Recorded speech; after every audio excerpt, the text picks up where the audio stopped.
Buenos días, Dios te bendiga. Estamos en esto que es Maná del Cielo. Hoy quería hablar un tema que por ahí a muchos les va a ofender, pero siempre es así. Muchas personas que piensan que congregar no es necesario, al contrario, que ellos están bien como están y que critican a las personas que predican porque piensan de que estas personas lo hacen para, no sé, ser superiores a otros, ¿no? Y esto no es así porque Jesús mandó a sus discípulos, los mandó a que evangelizaran, a que predicaran el Evangelio, a que llevaran la salvación a las personas. Pero hay que entender de que Jesús preparó discípulos. No fueron personas que se les ocurrió ir y hablar de Jesús porque sí. Hubieron personas que lo conocieron a Jesús y que hablaron de él, de las cosas que Jesús había hecho con ellos. Pero fue solo eso, no eran discípulos, no eran personas que estaban predicando todo el tiempo, sino que fueron personas que habían vivido, tuvieron algún testimonio de que Jesús hizo algo en su vida.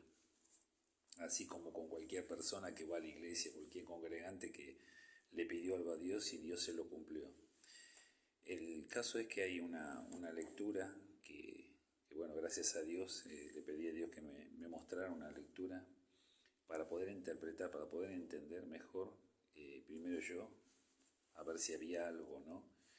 Y bueno, pude encontrar algo que de parte de Dios para entender de que todos podemos hablar de Jesús, todos podemos decir que lo conocemos, pero la verdad de todo es que Jesús hizo discípulos que después fueron apóstoles, pero primero fueron discípulos.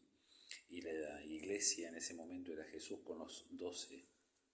Entonces, ellos fueron aprendices de Jesús. Ellos aprendieron todas las cosas de Jesús, las cuales después adquirieron poder porque fueron despertados sus dones, fueron bautizados, fueron pasando etapas que es necesario pasarlas. Y estos después fueron los apóstoles. Apóstoles son las personas que son las que fundan iglesias, como Pablo, que fundó un montón de iglesias, Pedro y los demás. Pero bueno, hay quienes se enojan y quienes quieren predicar a su forma, quieren ser predicadores, pero a la vez no quieren someterse a la voluntad de Dios. ¿Y por qué es la voluntad de Dios?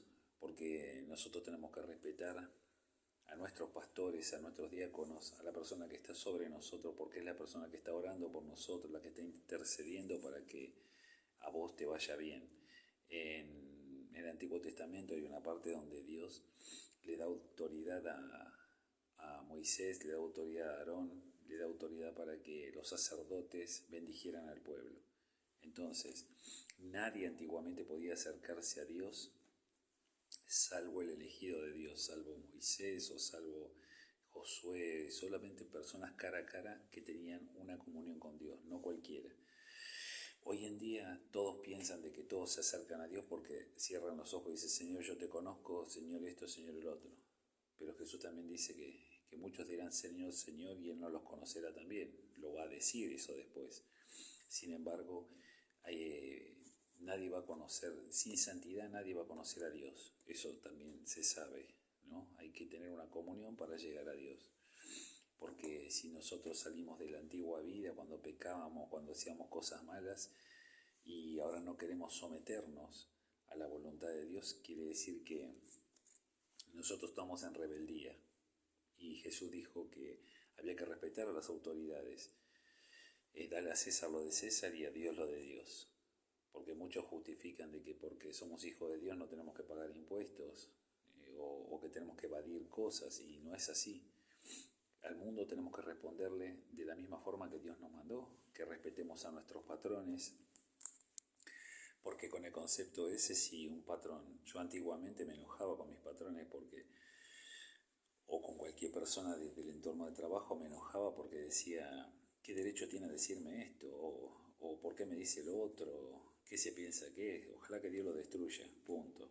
Era así, uno en la maldad que tenía antes de conocer bien las cosas de Dios, antes de que el Espíritu trate con uno tenía esa maldad del mundo, ese corazón duro, ¿no?, que tenemos en el mundo, que creemos que tenemos la razón siempre y creemos que nuestro pensamiento es el correcto y que los otros no son así. O sea, yo digo, en las cosas de Dios lo que yo pienso es así y no es así. En las cosas de Dios el pensamiento de Dios es el que vale, en nosotros no vale nada. Te explico por qué. Vamos a entrar en la palabra, pero antes vamos a hacer una pequeña oración para entrar en la palabra y que sea Dios el que nos dé la sabiduría para poder interpretar esto. Te pido por favor que cierres tus ojos y compartamos una oración, compartamos el pan de vida. Padre amado, te damos gracias en esta mañana, esta madrugada hermosa, Señor, que podemos compartir de tu palabra. Que tú seas, Padre, el que dé la palabra en esta noche. Que tú seas el que traiga, Señor amado, la palabra. Calla todo espíritu que no provenga de ti, toda confusión, todo enojo, todo lo que no provenga de ti, Padre Santo, en cualquier persona que vea este video, cancélalo en el nombre de Jesús, que no se malinterprete y que sea solamente, Señor, lo que tú nos quieras dar a nosotros. Padre, te damos gracias, bendice cada familia, sana a los enfermos, Señor, y que se cumpla cada una de tus promesas, Señor. Abre los cielos para aquellos, Señor, confían en ti, en el nombre del Padre, del Hijo y del Espíritu Santo de Dios. Amén. Bien. Vamos a empezar en el libro de Crónicas, Segunda de Crónicas, capítulo 26. Y te pido por favor, si tenés una Biblia, que me sigas, y si no tenés una Biblia, escucha nada más, porque escuchando también se aprende la palabra. Dice, e hizo lo recto ante los ojos de Jehová. Habla del reinado de Usías, uno de los reyes, Usías. Hizo lo recto ante los ojos de Jehová, conforme a todas las cosas que había hecho Amasías su padre. Y el 5 dice, y persistió en buscar a Dios en los días de Zacarías, entendiendo en visiones de Dios, y en estos días que buscó a Jehová, él le prosperó. Miren qué importante, lo voy a ir detallando cada vez que leamos un párrafo, vamos a ir detallándolo, para que no se haga un mezclete después lo último. Entonces, Usías, hijo de Amasías, heredó de parte de su padre, heredó la parte buena de Dios, sería la creencia en Dios, ¿no?, la fe en Dios. Hizo, dice que ante los ojos, dice, de Jehová, conforme todas las cosas que había hecho el Padre, hizo exactamente lo mismo. Eran personas creyentes, así como vos podés ser creyente, tus hijos van a hacerlo también. ¿Ves que hay una semilla que queda? No es que porque murió el padre el hijo se hizo cualquiera, no. Murió el padre, pero el hijo estaba ahí, estaba gobernando también. Quiere decir que heredó el hijo. Y todo lo que Dios nos da, nosotros lo heredamos a nuestros hijos, sea bueno o sea malo, o bendición o maldición. Sigamos. Y dice, y persistió en buscar a Dios, y persistió en buscar a Dios. ¿Cómo persistió en buscar a Dios? ¿Desde qué punto? Ahora lo vas a entender desde qué punto persistió en buscar a Dios. En los días de Zacarías, entendiendo en visiones, tuvo visiones, pero ¿por qué? Porque buscaba de Dios. Buscaba de Dios, era una persona que, según dice acá, persistía, buscaba, insistía en buscar a Dios. Y cuando lo buscó a Dios en esos días, Dios le prosperó. Comenzó a prosperar a medida que él empezó a buscar de Dios, empezó espiritualmente, porque las visiones se tienen cuando uno espiritualmente está haciendo bien las cosas con Dios, comienza a tener esos sentidos espirituales, ¿no? Donde uno tiene visiones, ahí en Oseas creo que dice la palabra que los jóvenes tendrán visiones, los ancianos profetizarán, o sea, habla cosas tremendamente ocultas, ¿no? Como dice el libro de Isaías, cosas ocultas te mostraré, dice Dios, ¿no?, que tú no conoces. Y prosperó. Después vamos a adelantar, porque la historia no es muy larga, es una hoja completa, ponele, pero lo voy a resumir. Vamos al capítulo, el mismo capítulo, en el 26, pero 16, dice, más cuando ya era fuerte, o sea, había pasado un tiempo en el cual el rey había prosperado, acordémonos de que a los 16 años lo eligieron en Judá como rey, era jovencito. Y ya era fuerte, dice, su corazón, se enalteció para su ruina, porque se rebeló contra Jehová, su Dios. entrando en el templo de Jehová para quemar incienso en el altar del incienso. El altar del incienso fue hecho en la época de Moisés, recordemos,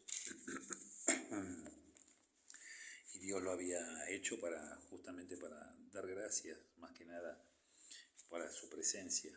No había hecho ese altar, no para quemar, no para hacer sacrificios, sino para recibir la presencia de Dios.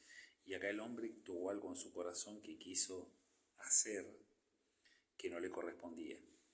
Entró el sacerdote Azarías con él 80 sacerdotes de Jehová, varones valientes, y se pusieron contra el rey Uzías, y le dijeron: no te corresponde a ti, Uzías, el quemar incienso a Jehová, sino a los sacerdotes hijos de Aarón. ¿Ven? Ahí está, y hay una coma ahí. Que son consagrados para quemarlo, punto. Hasta acá vamos a leerlo. Hay personas que son consagradas para hacer ciertas cosas. Nadie dice que uno que no... Un cristiano apartado. Vamos a hablar de los cristianos apartados. Un cristiano apartado puede orar, puede encerrarse en su habitación, puede clamar a Dios, puede pedirle un montón de cosas, puede hacer lo que quiera. Lo que no puede hacer muchas veces porque está apartado de Dios. Uno dice: no, pero yo no estoy apartado porque yo tengo comunicación, yo oro a la mañana, o por ahí oro a la noche, o por ahí oro mañana.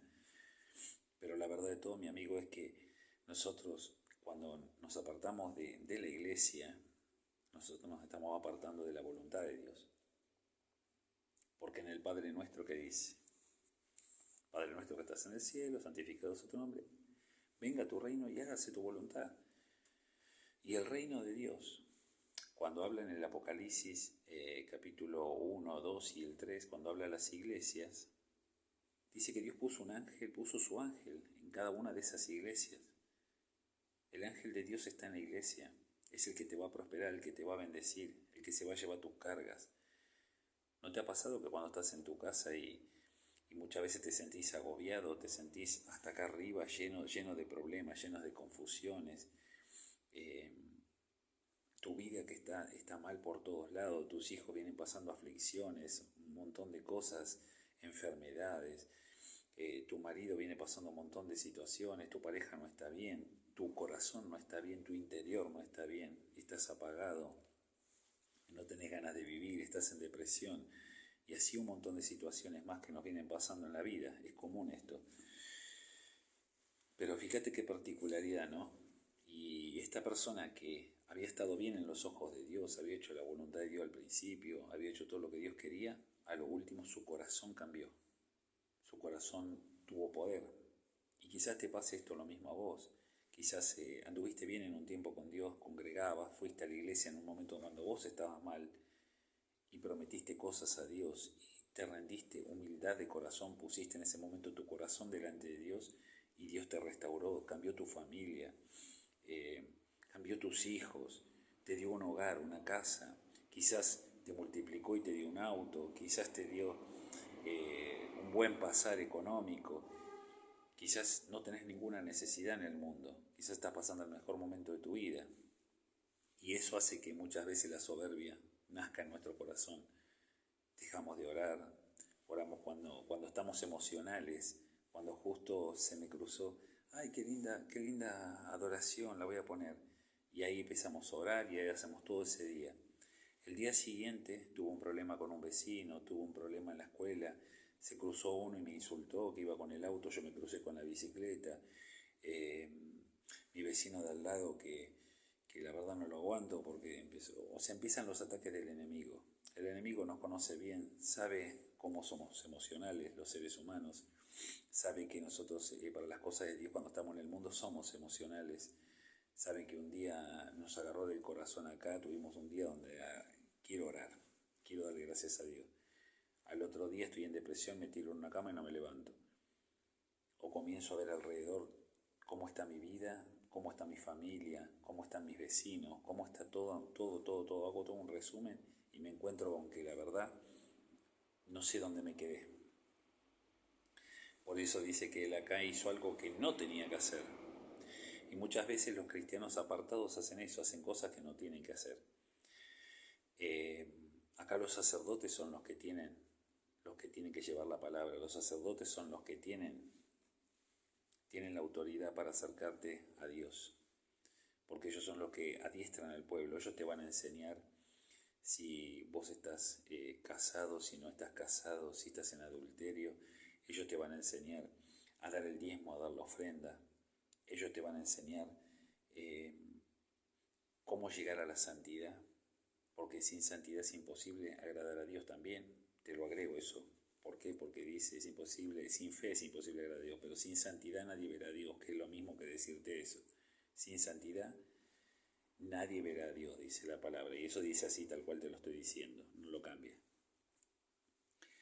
Entonces hay que ponernos de acuerdo y entender de que el cristiano apartado lo único que puede hacer es, si se cruza con una persona, contar su testimonio y llegarle a la otra persona, porque Dios lo va a usar. Obviamente lo va a usar, puede usar a cualquier persona Dios. Una persona que no conoce a Dios también lo puede usar. Lo hizo con un burro, lo puede hacer con cualquier persona. Pero el punto acá es que cuando la palabra de Dios es sagrada, tenemos que entender eso. La iglesia es sagrada. Tenemos que entender de que no es un juego. Tenemos que entender de que el Apocalipsis 22 dice que al que quitare, vamos a leerlo para que vean lo que dice. Acá está, Apocalipsis 22, dice: el que da testimonio a las iglesias, si alguno quita de las palabras de este libro, de esta profecía, Dios quitará su parte del libro de la vida y de la santa ciudad de las cosas que están escritas en este libro. Y si alguno añade a estas cosas, Dios traerá sobre él las plagas que están escritas en este libro. Por eso hay que tener cuidado a veces, porque acá en la historia está clarito lo que pasó. Y en el versículo 20, y él miró al sumo sacerdote Azarías y todos los sacerdotes aquí la lepra que estaba en su frente, y le hicieron salir apresuradamente de aquel lugar. Le dijeron que saliera de aquel lugar, porque los sacerdotes vieron cómo se le transformó, cómo había quedado con una enfermedad en su rostro. Y él también se dio prisa a salir porque Jehová lo había herido. Fíjense cómo el desconocer trajo una maldición en la vida de este hombre. Él quiso, su corazón ya estaba enaltecido, quiso poder. Y cuando su corazón se transformó y él quiso hacer algo que tenía que ver con la palabra de Dios, pero lo hizo de otro punto de vista, no lo hizo con el corazón. Hay una comparación. David dice que un día no tenían para comer, venían escapando de Saúl y se metió al templo y se comió los panes que se utilizan para la ceremonia. Son panes sagrados. Y a David no le pasó nada. Y usted mira, pero ¿cómo? Si son panes sagrados, ¿y cómo este hombre hizo esto? Porque el corazón de David, Dios justifica el corazón. Y Dios sabe todas las cosas. Dios sabe quién actuó con el corazón. Y en este caso el corazón de este hombre, ¿qué dice en la primera parte? En la primera parte decía: mas cuando ella era fuerte, en el versículo 16 del capítulo 26, mas cuando ella era fuerte, su corazón se enalteció para su ruina, porque se rebeló contra Jehová. Ya su corazón se había enaltecido. ¿Por qué? Porque si a vos, es lo que estábamos hablando recién, si Dios te bendijo y te dio bendición y te multiplicó y te dio una casa, te dio un auto, te dio poder, vamos a resumirlo, te dio poder Dios. Mañana ya no voy a la iglesia porque llueve. Pasado hace frío y ya no voy. El domingo no voy porque, a ver, si me levanto con ganas voy el domingo. Si me siento bien, bueno, el domingo no, me duele el estómago, no voy. Voy mejor el martes. El martes, no, hoy no voy porque hace mucho calor, 40 grados está haciendo calor hoy. Voy a ver si voy el jueves. Y así estoy. Pasó todo un año y no fui. Pasaron 2 años, no fui, pasaron 5. Dice que el espíritu, cuando uno va a la iglesia, la casa está barrida y adornada, dice, ¿no? En una parte de la palabra. Y cuando uno deja de congregar, se le pegan esos 7, ese espíritu busca otros 7 más, y otros 7 más, y ese otros 7 más, y se transforman en legiones. Nada más que acotar por ese lado. Hasta acá quedó claro, ¿no? Esta parte. Este hombre tuvo un corazón al principio, el cual hizo cosas agradables a los ojos de Dios. Y quizás vos también, y quizás yo también al principio hicimos cosas agradables. El punto es, cuando nosotros empezamos a juzgar algo que Dios dijo que había que hacerlo, empezamos a decir, no, pero me parece que esto no es como, me parece que esto es como yo digo, no como dice acá. Pero la palabra fue inspirada en estos profetas que escribieron la Biblia, fue inspirada por Dios. No fue inspirada, porque Jesús dijo que él leía Isaías y los Salmos. Los Salmos fueron escritos por David. Y Isaías fue un profeta que fue quizás el más importante de todos, porque fue el que predijo el nacimiento de Jesús y gran parte de todo lo que hizo Jesús y todo. Fue la biografía de Jesús antes que naciera. No hay duda de eso. Entonces, si Jesús dijo que no hay que cambiarle nada a la palabra, no hay que cambiarle nada a la palabra. Si yo digo, no quiero hacer esto porque esto para mí, yo estoy dudando en el diezmo y la ofrenda, para mí no hay que dar, para mí Dios no pide esto. Jesús dijo, yo no he venido a abolir los mandamientos de mi Padre, sino, o sea, la ley, sino a hacerla cumplir, dijo. Y si Jesús estaba diciendo que no vino a cambiar lo que el Padre dijo que era de una manera, entonces me parece que yo no tengo que pensar si está bien lo que yo pienso. Tengo que sacar la soberbia, porque cuando está esa soberbia instalada en el corazón es peligroso, porque nos puede pasar lo que le pasó a este rey. Se viene una lepra y esa lepra no se va, te quedas hasta la muerte, como dijo acá. Este hombre llegó hasta la muerte. Jesús te va a perdonar si vos te arrepentís. Yo creo que si este hombre se hubiera arrepentido, Dios lo hubiera perdonado. Pero como Ezequías fue otro rey que se arrepintió y Dios le perdonó y no murió. 15 años después murió, le dio 15 años más de vida. Pero si no nos arrepentimos y seguimos almacenando mentiras dentro de nosotros, o rebeldías dentro de nosotros, o envidias dentro de nosotros, las cosas el vaso se empieza a llenar de cosas muy feas en el corazón. Vamos ahora al libro de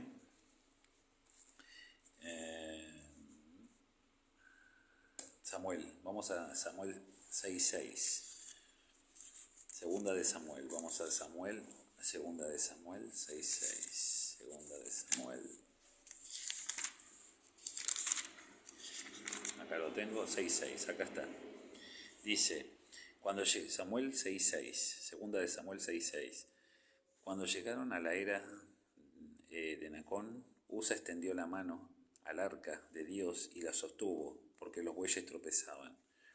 Y el furor de Jehová se encendió contra Usa y lo hirió allí Dios por aquella temeridad y cayó muerto junto al arca de Dios. Fíjate qué impresionante. Usa era uno de los soldados, era una persona que estaba con el ejército de David. Y cuando se estaba cayendo el arca, porque tropezó con un burro, él la quiso sostener y cayó muerto. A eso voy a leer, a acotar algo más, pero primero voy a terminar de leer. En el 9 dice, versículo 9 dice, y temiendo David a Jehová aquel día, dijo, ¿cómo ha de venir a mí el arca de Jehová? Claro, pasó eso y le agarró temor. Dijo, a ver si yo, ¿cómo hago ahora para que el arca venga a mí? Dijo, si me pasa lo mismo que él. De modo que David no quiso traer para sí el arca de Jehová en la ciudad de David, y la hizo llevar David a la casa de Obed-Edom Geteo. Y estuvo el arca en casa de Obed-Eteo 3 meses, y bendijo Jehová la casa de Edom y a toda su familia. ¿Qué significa esto? Que hay personas que, como Usa, quiso levantar algo que no le correspondía. Quiso tomar una autoridad que no le correspondía. Quiso mostrar como que cualquiera puede agarrar las cosas de Dios y hacer lo que quiere. Yo puedo hacer lo que quiera, yo puedo hablar de Dios, yo puedo manejar las cosas de Dios. Sin embargo, acá pasó algo diferente. Acá Usa murió. Murió porque hizo algo que no se debe hacer, que es no tener respeto por las cosas de Dios. Porque Dios nos demandó que tal persona hiciera eso. Nosotros tenemos que hablar la palabra así. Uno puede ayudar a alguien hablándole de Dios, pero nosotros tenemos que estar preparados. David era un hombre que derramó mucha sangre, por eso Dios más adelante no lo deja que él lleve el arca. Dios dijo que un descendiente de él sí iba a poder hacer el templo, llevar el arca al templo, pero no iba a ser él. Y muchas veces pasa eso, pasa que Dios mira el corazón del hombre, Dios mira las acciones del hombre. Y David derramó mucha sangre. Y Usa era un hombre de guerra también, era un hombre del mundo. Y a veces las personas del mundo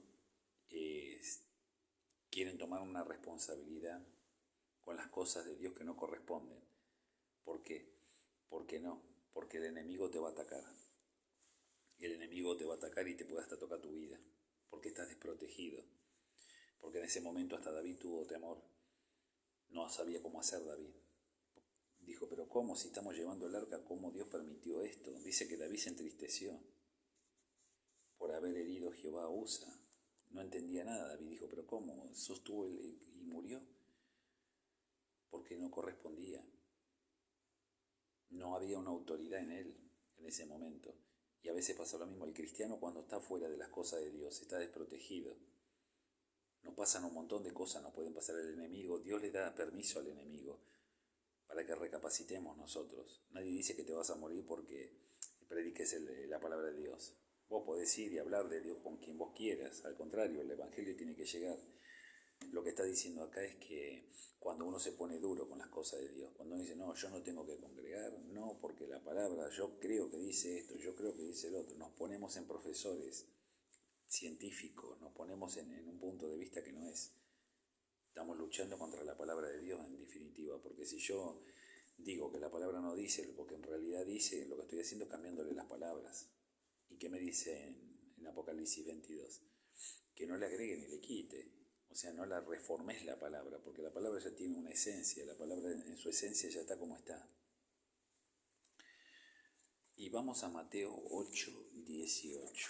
Quiero que escuches esto, y yo estoy escuchando lo mismo que te estoy leyendo. Y qué importante que es tener el respeto por las cosas de Dios. Y saber que para Dios son sagradas las cosas. Que hay que tener un respeto por las cosas de Dios. En la oración, cuando me expreso con las personas, cuando hablo con los hermanos, no entrar en discusiones ni debates. No se hace eso tampoco. Uno prefiere muchas veces callarse y dejar al ignorante, a la persona que no entiende en realidad el temor de Dios. Porque el temor de Dios es creerle a la palabra, no dudar de ella.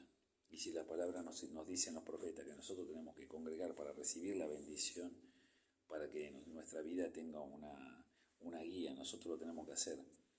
Porque Jesús mismo entraba en el templo, él mismo entró en el templo. Pero las almas estaban afuera y había que salir a evangelizar afuera. Lo que Jesús hizo fue evangelizar a las almas, enseñarles el evangelio, rescatarlas para la vida eterna y enseñarles el evangelio. Les enseñó la forma en cómo llegar a ese día. ¿Qué es lo que necesitamos para ganar la vida eterna? Eso es lo que por eso estuvo afuera, porque dentro del templo les enseñaban la ley, les enseñaban cómo ser perfectos en la ley, y entonces ellos hacían lo que decía la ley, pero en realidad estaban siendo como sepulcros blanqueados, como dice, ¿no? Personas que por dentro estaban muertas. Jesús vino a cambiar esa parte, pero no sacó la ley nunca, porque la iglesia es la iglesia. Y la iglesia es donde vos vas a aprender el evangelio, donde te vas a ganar la vida eterna. Vas a aprender la forma escalón por escalón, cómo vas a llegar hasta aquel día. Y a recibir fortaleza, lógicamente. Y después lo que haces dentro de la iglesia lo tenés que hacer todos los días en tu casa, obviamente. Pero es muy importante que nos juntemos con los hermanos. La palabra dice, donde 2 o 3 se juntan en el mismo espíritu, la presencia de Dios mora ahí. 2 o 3, está diciendo que nosotros tenemos que juntarnos con los hermanos, tenemos que compartir palabra, tenemos que orar, nos hacemos fuertes cuando oramos. Yo oro por vos, vos orás por mí, aquel ora por mí. Y donde alabamos a Dios y lo glorificamos. David danzaba, hay una alabanza que dice David danzaba delante de la presencia de Jehová. Y fíjese qué importante, que fue un hombre muy bendecido David. David vivía en el templo, preferible un día en la casa de Jehová que 1000 fuera, decía. Fíjese qué importante que es. Qué amor por el templo de Dios, por las cosas, qué respeto, qué temor de Dios. La verdad que David es admirable en esa parte. Lo que fue con su vida fue un pecador, fue un hombre que cometió errores, pero en su corazón fue quizás, en el equilibrio, quizás su corazón en gran manera lo sobrepasó todo eso. Bueno, Mateo 8:18 dice, los que querían seguir a Jesús. Viéndose Jesús rodeado de mucha gente, mandó a pasar al otro lado. Y vino un escriba y le dijo, Maestro, te seguiré donde quiera que vayas. Y Jesús le dijo, las zorras tienen guaridas y las aves del cielo nidos, mas el Hijo del Hombre no tiene dónde acostar su cabeza.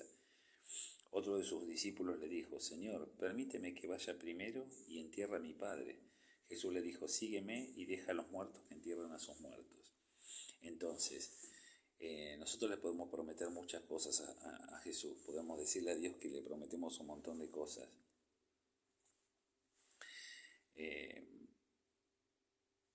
Y a cada un ejemplo, ¿no?, de los animales, que cada uno tiene un lugar donde reposa su cabeza, un lugar en quien apoyarse, pero el hombre no tiene, fuera de Dios, no tenés donde apoyar tu cabeza.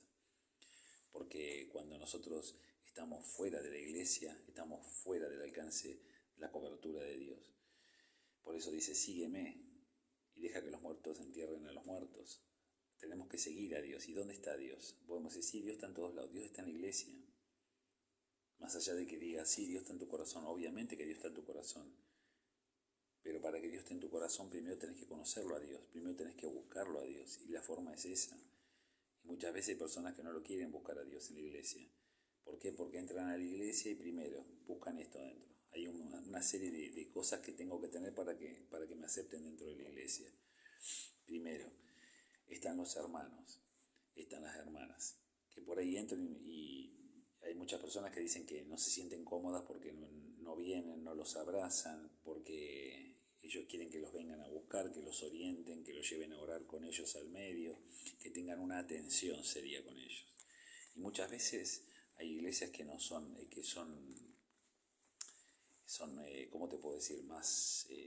Todas las iglesias son diferentes, pero yo, gracias a Dios, qué sé yo, la mayoría de las iglesias que fui, no te digo que me recibían con un abrazo, pero te saludaban, bendiciones, bendiciones. Uno va a buscar de la presencia de Dios. Y yo no voy a juzgar a una iglesia si el portero tiene buena cara, si está serio, si me miró bien, si me miró mal, si el hermano de enfrente se portó bien, si me dio un beso, si no me dio un beso, si habló bien, si habló mal, no. En la iglesia nosotros vamos a buscar la presencia de Dios. Porque la palabra dice que no tenemos que tener amistad con el mundo. Sí podemos tener amistad con los hermanos, porque somos hermanos en la fe, ya no estamos en el mundo. Yo me junto con mis hermanos y no me voy a poner a hablar, mañana te vas a abrir el partidito de Boca a la cancha, podíamos ir, ya no estamos en esa, ya no estamos más en esa. Sí podemos decir, nos juntamos en la semana que viene, hacemos una vigilia, todo para agradar a Dios, todo es la honra y la gloria de Dios, todo trabajo que hacemos dentro de una iglesia es para la obra de Dios, es para evangelizar, es para enseñar. La iglesia se hizo para enseñar, la iglesia se hizo para enseñar el evangelio, se hizo para que vos podés conocer de Jesús. A vos te hablaron y vos empezaste a congregar, empezaste a leer la Biblia y la leíste y tuviste la bendición de que entendiste y tenés una Biblia en tu casa. Y así, seas un cristiano apartado, de vez en cuando la vas a leer. Pero hay personas de que no conocen nada de la Biblia, nada conocen. Y cuando vos lo invitaste a ir a la iglesia, esa persona fue una vez. ¿Qué pasa si yo agarro y te predico algo en la calle y te digo, querés conocer a Cristo, el dador de la vida, Él te va a dar paz, Él va a entrar en tu vida, va a cambiar tu corazón, te va a dar la vida eterna? ¡Wow! Tantas cosas Dios va a hacer en tu vida, que vos te enamorás de eso y decís, wow, quiero eso, yo quiero esa agua, tengo sed de eso, quiero eso. Y yo te digo, me decías, ¿qué iglesia voy? Anda cualquiera. ¿Y vos, dónde estás yendo? No, yo pienso que estoy entrando en un pensamiento humano. Estoy pensando en lo que veo con mis ojos. Y ahí no está Dios en lo que veo con mis ojos. Porque yo no voy en búsqueda del pastor, no voy en búsqueda si el pastor es gordo, si es flaco, si predica lindo, si predica feo, si me hizo llorar. Esas son personas emocionales, personas que se aferran a el hombre, a lo que están viendo enfrente, o a el oído, si les endulzó el oído. Y esas son las personas, los cristianos, que la palabra dice que tenemos que tener cuidado, en Timoteo también lo dice, con las fábulas. Son pastores que te van a predicar el positivismo, te van a predicar lo económico, y la verdadera predicación que tenés que escuchar es la vida eterna, la salvación de Cristo. Porque si a vos no te predican la salvación de Cristo, nadie va a ser eterno acá, en este planeta, como hombre, porque nosotros vamos a morir. Y lo que sale de acá adentro es lo que vive en realidad, no la carne. La carne se pudre, se echa a perder y no sirve más. Pero nosotros creemos en la vida eterna, creemos en la promesa que Jesús hizo y vamos a luchar por esa promesa. Por eso el que va a la iglesia va a aprender cómo llegar, porque no es fácil. Es ancho y espacioso el camino, dice, a la perdición. Porque el diablo te da todo en cadena, te da todo en grande, te hace llegar las cosas que vos querés. Pero el camino angosto, el que cuesta, el apretado, el que vas a sufrir, porque es mentira, pare de sufrir, brasilero, pare de sufrir, no paramos nada de sufrir. Vas a tener etapas donde el apóstol Pablo lo decía, he aprendido a vivir, he aprendido que cuando había para comer se comía, cuando no hay no se come. He aprendido, hay veces que el apóstol no dormía, estaba sin dormir tiempo. Hay tiempo que él trabajó mucho también, tiempo que estuvo preso y siempre alabando a Dios, glorificándolo en esa cárcel. Entonces tenemos que entender de que si los apóstoles estuvieron presos, si los apóstoles pasaron, los golpeaban con latigazos, los maltrataban, los cortaban, les rebanaron la cabeza, los mataron como perros, tenemos que entender de que quiénes somos nosotros mejores que ellos para recibir lo bueno y no lo malo. Abraham dijo, el Señor proveerá. Y Job dijo, ¿quiénes somos nosotros para recibir solamente lo bueno de parte de Jehová? Él es el que da y es el que quita. Abraham dijo algo parecido. Entonces tenemos que entender de que en el camino de Dios hay sufrimiento, sí hay, pero ¿por qué hay sufrimiento? Porque eso nos hace más fuerte, mi amigo. Porque si Dios nos diera todo de un saque, somos débiles. Pero como nosotros pasamos aflicción, vamos creciendo en el espíritu. Vio que la palabra esa que dice, amado, en Pedro creo que es, amado, te deseo que tu alma sea prosperada, así como prosperes en todas las cosas, pero el alma es prosperada. Cuando vos ves a una persona muy bendecida, debería ser de que el alma esté muy prosperada. Pero eso estamos hablando de un cristiano que arrancó de abajo de todo, que vos sabés que arrancó de abajo de todo, que empezó a congregar y que Dios fue cambiando su vida, fue cambiando su vida, fue cambiando su vida. Espiritualmente está muy bien esa persona, o debería estar muy bien en ese momento. Nadie dice que no va a tener lucha, nadie dice de que el enemigo lo va a empezar a bombardear, a tirar dardos, ¿no? Pero sabemos la palabra nosotros también, que en Efesios 6:10 dice, ¿no?